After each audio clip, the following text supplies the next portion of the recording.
just to further update, so that Hamilton County Township Association and Hamilton County Municipal League, besides retention and recruitment for first responders, they talked a lot about the ARPA money and how it's priority in this next General Assembly. Actually, prior to, in this lame duck session, prior to the next General Assembly, to try to get that pushed out.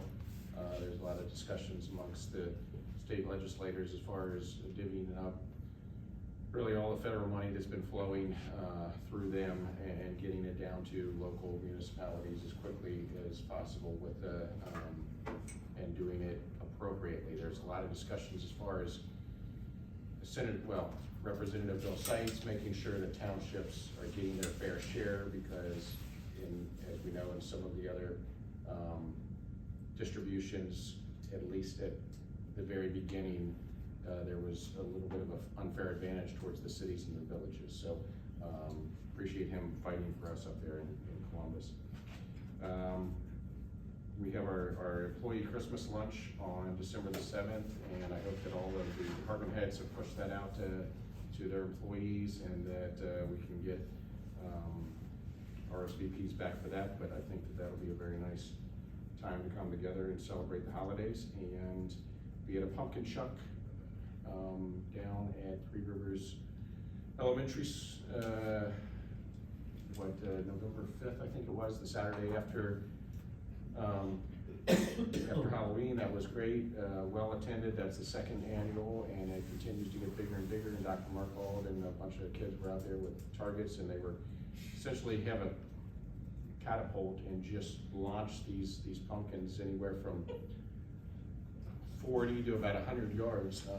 And so it was a neat event, and that's the kids just loved it. So I honestly, I'm not trying to bring this up, but the job descriptions were brought up last, I think two meetings ago. I don't know if Mr. Reed, I know he's not here, if he was able to get with Chief Lacey and Mr. Hughes as far as trying to resolve that, or if that's still up in the air.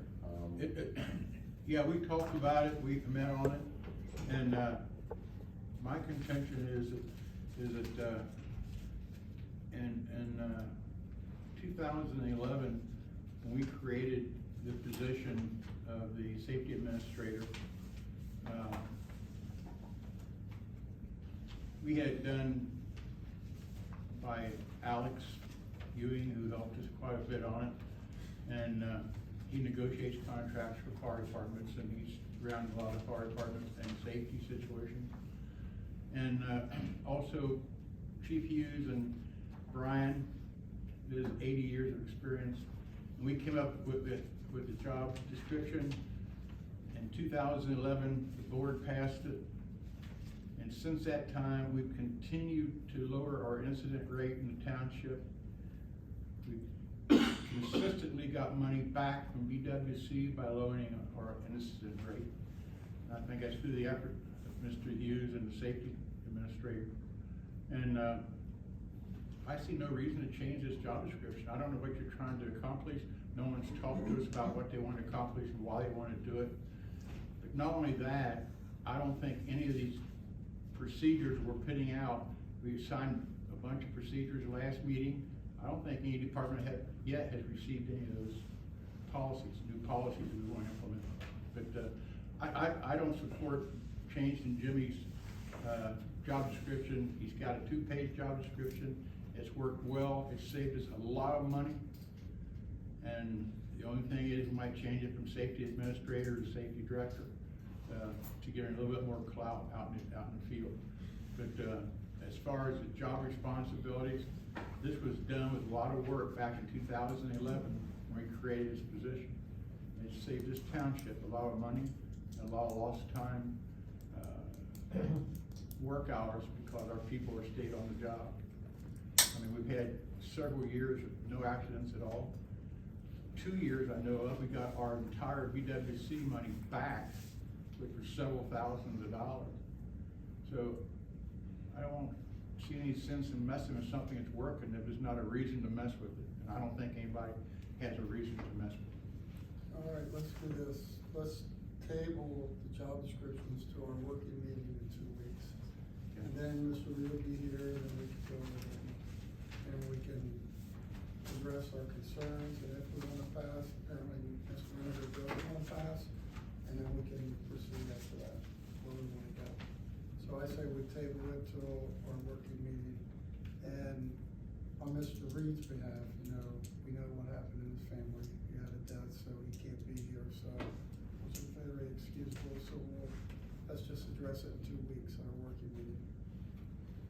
All right, you got anything else? I just want to thank everyone that participated in the ambassadors meeting. I thought that it was fantastic.